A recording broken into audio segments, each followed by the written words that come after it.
Assalamualaikum warahmatullahi wabarakatuh. Halo semua, kembali lagi di channel Raider Manhwa. Kali ini Mimin akan melanjutkan sebuah komik yang berjudul Balas Dendam Sang Pembunuh Bayangan. Dan apabila kalian masih bingung dengan alur ceritanya, kalian bisa cek deskripsi atau langsung saja menuju playlist yang ada di halaman channel ini untuk memulainya dari part 1. Tanpa basa-basi lebih jauh, mari kita masuk di part 19. Cerita dimulai dengan penuh percaya diri dan juga keberanian yang tumbuh di dalam jiwanya. Runan pun langsung menebaskan aura pedangnya untuk menghancurkan bayang-bayang dari kakaknya yang selalu saja menghantuinya. Terlihat dari tatapan matanya, Runan sangat yakin kalau dia akan bisa melewati keraguan itu untuk melawan para bandit yang datang menyerangnya.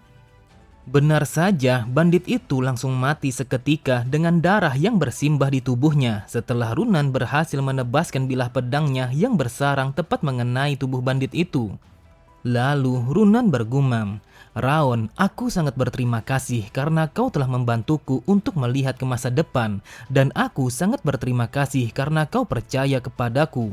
Ketika melihat anggotanya yang mati, orang itu berkata, "Sungguh menyedihkan, dia telah dikalahkan oleh seorang pemula seperti bocah itu, di mana harga dirinya sebagai seorang bandit pasukan harimau salju." Namun orang itu langsung terdiam ketika mendengar Raon yang mengatakan bahwa Runan bukanlah seorang pemula. Terlihat Raon yang mulai menyala dengan aura api emasnya. Raon pun melanjutkan kata-katanya. Dia adalah seorang gadis yang berhasil mengalahkan masa lalu gelapnya hanya seorang diri dengan hati yang lebih mulia dan kuat daripada siapapun. Dia adalah seorang seniman berpedang yang telah melampaui sebuah cobaan yang begitu berat hanya seorang diri. Kemudian Raon pun semakin membara, yang mana aura itu telah disebut sebagai bunga api 10.000 yang membara. Lalu dengan menggunakan kekuatan aura api emasnya, Raon pun menebaskan bilah pedangnya kepada bandit itu sehingga membuatnya langsung mati seketika. Beberapa saat kemudian, setelah membunuh semua bandit yang ada di goa itu, Raon pun memeriksa semua benda yang mereka bawa. Raon pun berpikir kalau dia harus memastikan apakah ada sebuah jebakan yang tersisa di antara barang-barang mereka. Terlihat Raon menemukan sebuah pucuk bunga yang tersimpan di dalam sebuah peti. Raon berkata, "Ini adalah sebuah eliksir yang cukup langka, tetapi mengapa mereka membunuh seisi desa hanya untuk mendapatkan bunga ini?" Namun tiba-tiba saja Raon langsung terdiam ketika mendengar sebuah suara yang berasal dari arah belakangnya yang mengatakan apakah Raon telah selesai memeriksa barang-barang para bandit itu. Ternyata tepat di belakangnya ada seorang laki-laki yang menggunakan baju macan. Ia kembali berkata, "Bukankah itu adalah bunga Tauten yang tadinya dipegang oleh Vulkan?" Lelaki berbaju macan itu adalah ketua bandit pasukan Aliansi Utara Selatan. Ia pun bertanya apakah Raon yang telah membunuh para bandit dari pasukan harimau salju. Saat mendengar Raon yang mengatakan iya, lelaki itu berkata, "Kau sungguh berani dan aku melihatmu kalau kau sangat pandai dalam menilai situasi. Sepertinya kau bisa percaya diri seperti ini karena kau merasa kuat." Raon pun bertanya kepada lelaki itu apakah dia salah satu dari pasukan bandit Aliansi Utara Selatan. Lelaki itu dengan santainya mengatakan kalau dia adalah salah satu dari mereka dan ia bernama Raptor. Setelah mendengar namanya, Raon bergumam, "Aku pernah mendengar nama itu. Dia adalah seorang jenius yang bergabung bersama pasukan Aliansi Utara Selatan hanya dengan menggunakan pedang. Dan hanya dalam 10 tahun, dia telah menjadi ketua bandit berskala besar di pegunungan ini. Kelompok bandit harimau salju bahkan tidak akan bisa dibandingkan dengan orang sepertinya karena dia adalah seniman bela diri dengan kemampuan yang sangat luar biasa." Kemudian Raptor berkata, "Aku tahu kalau kau adalah anak dari keluarga terkenal, keturunan langsung dari keluarga Zigard. Dan yang aku perhatikan kalau pedang kalian sama sekali belum ada ukirannya. Jadi sudah pasti bahwa kalian masihlah seorang peserta pelatihan. Apa yang harus aku lakukan terhadap para bocah seperti kalian? Apakah aku harus membunuh kalian di tempat ini?" Mendengar perkataan Raptor, Raon bergumam. Dengan santainya, dia telah menunjukkan niat membunuhnya di hadapan kami. Apa yang sebenarnya dia rencanakan? Melihat ancaman itu, Raon pun bersiap dengan pedangnya. Ia berpikir, sebagai seseorang yang pernah hidup sebagai asasin pada hidupku yang dulu, ancaman yang seperti ini tidak ada artinya di hadapanku. Terlihat Raptor hanya tertawa ketika melihat Raon yang bersiap dengan pedangnya. Ia pun berkata, "Aku tidak menyangka kalau kau tidak gentar sedikit pun, bahkan ketika aku telah menunjukkan niat membunuhku. Aku tidak menyangka bisa bertemu dengan orang sepertimu. Kau bukanlah bibit biasa, akan tetapi kau adalah bunga yang sangat menarik." Raon pun berkata di dalam hatinya, "Aku bisa membunuhnya sambil bersembunyi di balik bayang-bayang. Tetapi dengan kekuatanku yang sekarang, aku tidak bisa menang kalau melawannya secara langsung." Namun, meskipun kesempatanku sangatlah kecil, entah kenapa aku sama sekali tidak ada keinginan untuk menyerah di hadapan orang itu. Dengan nada yang lantang, Raon berkata, "Keluarkan pedangmu sekarang juga dan lawanlah aku sebagai seorang laki-laki yang tidak mundur dalam medan pertempuran." Terlihat Raptor sangatlah heran saat mendengar Raon yang menantangnya untuk bertarung satu lawan satu. Raptor berkata, "Apakah kau sadar kau akan mati jika aku mengeluarkan bilah pedangku?" Raon pun berkata, "Sudah sewajarnya orang yang lemah akan kehilangan nyawanya ketika bertarung di medan pertempuran." Raptor pun menanggapinya dengan mengatakan, "Kau bisa bersikap angkuh seperti itu karena kau masih muda. Jujur saja, ketika aku melihat rasa semangatmu, aku menjadi tidak ingin bertarung melawanmu karena aku merasa akan sangat disayangkan kalau aku membunuhmu di saat ini." Terlihat Raptor semakin tertawa ketika mendengar Raon yang mengatakan bahwa seorang warrior tidak pernah memilih kapan ia akan mati. Raptor pun berkata, "Kau benar-benar orang yang gila. Apakah benar kalau kau masih anak kecil sampai-sampai kau bisa mengucapkan kata-kata yang seperti itu? Tetapi sebenarnya ada alasan lain mengapa aku akan menyesal kalau aku membunuhmu di saat ini. Hal itu disebabkan meski aku telah berhasil mendapatkan elixir itu, namun semuanya akan percuma apabila aku mati, karena sejak dari tadi angin ganas itu telah mengawasi kita." Lalu Raptor melompat ke atas tebing. Ia berkata, "Kalau saja kau bergabung bersama pasukan aliansi Utara Selatan, sudah pasti akan sangat menyenangkan." Kemudian Raptor pun menatap ke arah Raon. Ia berkata, "Wahai bocah, aku sangat penasaran dari mana asalnya keberanian itu. Dan katakan kepadaku siapa namamu sebenarnya." Dengan nada yang tegas, Raon mengatakan kalau namanya adalah Raon yang berasal dari keturunan keluarga Zigar. Mendengar namanya, Raptor berkata, "Raon, dengarkan aku baik-baik. Aku akan menunggumu sampai di mana suatu hari nanti aku bisa mendengar namamu pada Gunung Tarukan dan juga Sungai Rabel." Setelah mengatakan itu, Raptor pun langsung pergi meninggalkannya dan mengabaikan bunga elixir yang sudah ia targetkan sebelumnya. Terlihat Raon begitu heran. Ia pun mengatakan, "Meski aku tahu siapa dia, tetapi aku tidak menyangka kalau dia akan bersikap dengan cara yang seperti ini." Lalu karena situasinya telah terasa aman, Raon pun mengajak Runan untuk kembali kepada kedua anak yang telah mereka selamatkan sebelumnya. Namun Raon langsung menghentikan langkah kakinya ketika Runan yang memanggil namanya. Dengan nada yang lirih, Runan bertanya kepada Raon, ketika ia bertarung melawan bandit itu, apakah dirinya telah terlihat berusaha dengan sangat keras. Raon pun hanya tersenyum. Lalu Raon mengatakan kalau Runan telah berusaha dengan sangat keras dan juga menjadi yang terbaik ketika bertarung melawan bandit itu. Mendengar pujian Raon, terlihat wajahnya begitu bahagia sampai-sampai Runan merasakan kalau dirinya telah terlepas dari bayang-bayang masa lalu yang telah mengikat jiwanya di dalam kegelapan. Kemudian mereka pun langsung pergi meninggalkan tempat itu. Raon bergumam, "Meskipun hanya sejenak, akan tetapi hal ini sungguh terasa lama. Namun dengan begitu misi pertamaku telah terselesaikan."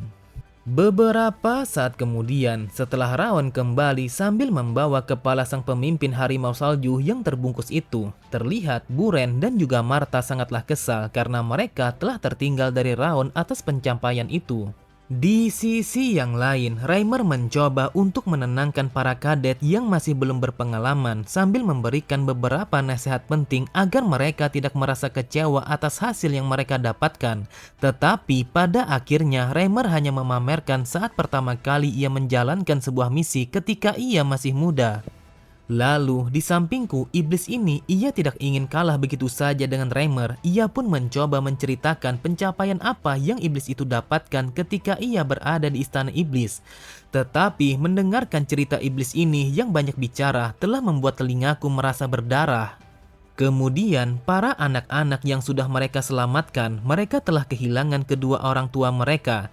Jadi keluarga Sulion telah memutuskan untuk mengadopsi mereka berdua. Dan ketika kami kembali, aku dan Runan telah dipanggil oleh sang raja untuk menghadap kepadanya. Lalu kami telah diberikan sebuah medali atas pencapaian yang telah kami dapatkan. Bahkan yang membuatku sangat terkejut adalah ketika sang raja yang telah memberikan sebuah pujian kepada kami.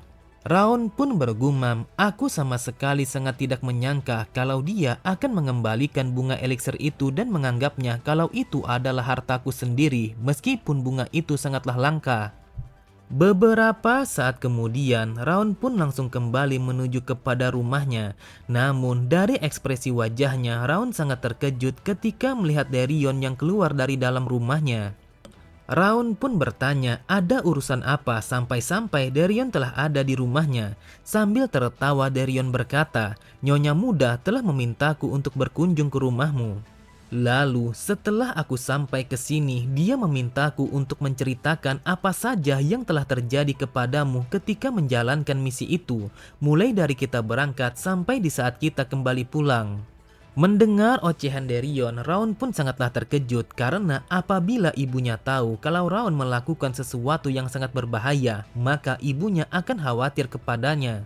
Lalu Derion melanjutkan kata-katanya, aku telah menceritakan kepada ibumu segala sesuatu ceritamu yang telah menyentuh hati. Raon pun bergumam, apa yang sudah diperbuat oleh orang bodoh ini? Tiba-tiba saja dari arah dalam terlihat Sylvia yang sedang berlari menuju ke arah pintu. Dari raut wajahnya ia begitu panik dengan keadaan anak semata wayangnya itu. Raon berpikir bahwa Sylvia pastinya akan marah kalau ia tahu bahwa Raon telah maju seorang diri untuk membunuh para bandit.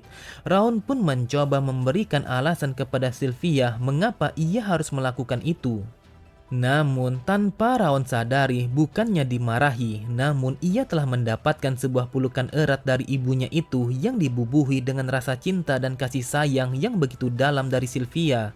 Dengan senyuman yang merekah di wajahnya, Sylvia berkata, wahai anakku, kau telah bekerja dengan sangat bagus. Meski aku begitu khawatir, akan tetapi aku begitu bangga kepadamu. Ketika melihat reaksi wajah Raon yang begitu terkejut, Sylvia kembali berkata, ada apa dengan wajahmu? Apakah kau berpikir kalau ibu akan marah? Memang benar kalau ibu selalu memintamu untuk berhati-hati dan tidak melakukan sesuatu yang sangat berbahaya. Akan tetapi, kau harus tahu alasan sang pemimpin pertama mengayunkan bilah pedangnya adalah untuk melindungi mereka yang lemah. Aku telah mendengar bahwa sang pemimpin selalu mengulurkan tangannya untuk mereka yang membutuhkan bantuan kita. Jadi keluarga Sigurd akan selalu melanjutkan keinginannya untuk melindungi mereka yang lemah. Jujur saja, impianku sejak dari dulu adalah untuk menjadi seniman berpedang yang sepertinya. Jadi untuk apa aku marah kepadamu sedangkan kau melakukan apa yang telah dilakukan oleh sang pemimpin pertama? Raon, ibu sangat bangga kepadamu karena kau telah tumbuh menjadi seorang anak yang sangat baik hati yang telah diwariskan oleh sang pemimpin Sigurd pertama.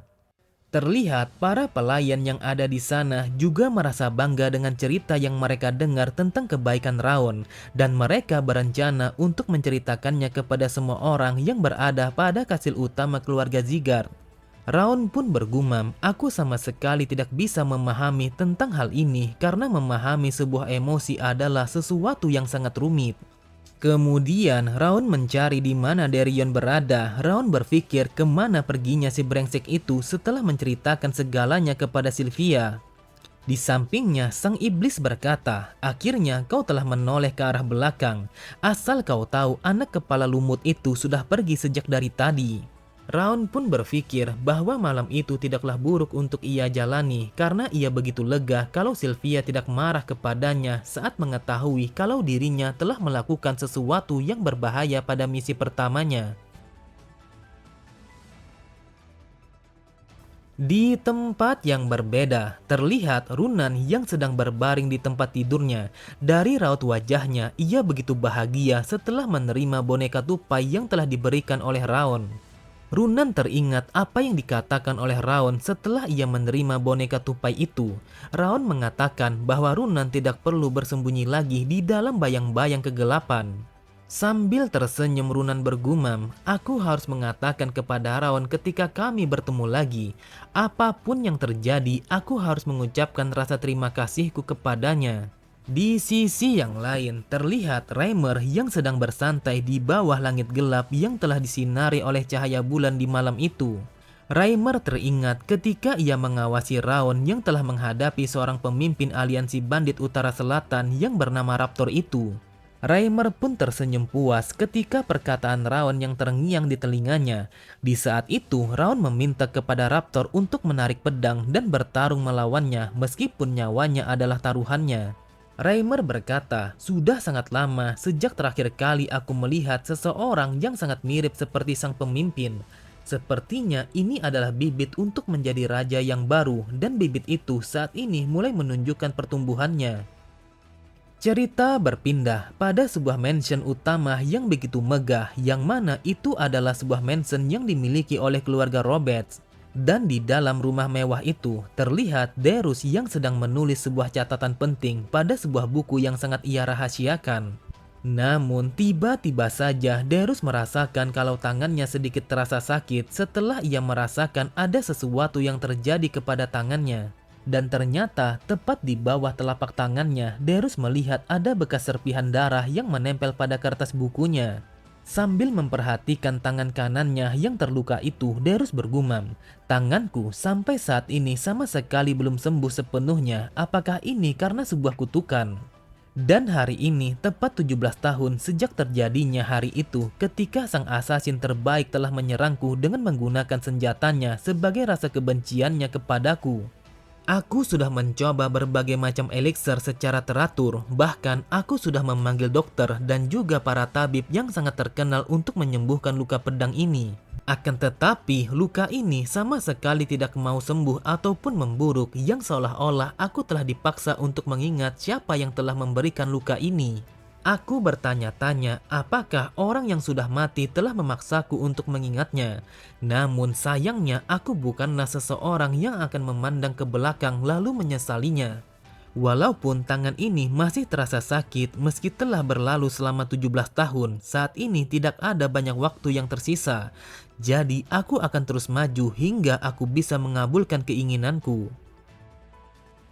Oke semua, cukup sampai di sini dulu pembahasan alur cerita kita. Sampai jumpa di video selanjutnya. Wassalamualaikum warahmatullahi wabarakatuh.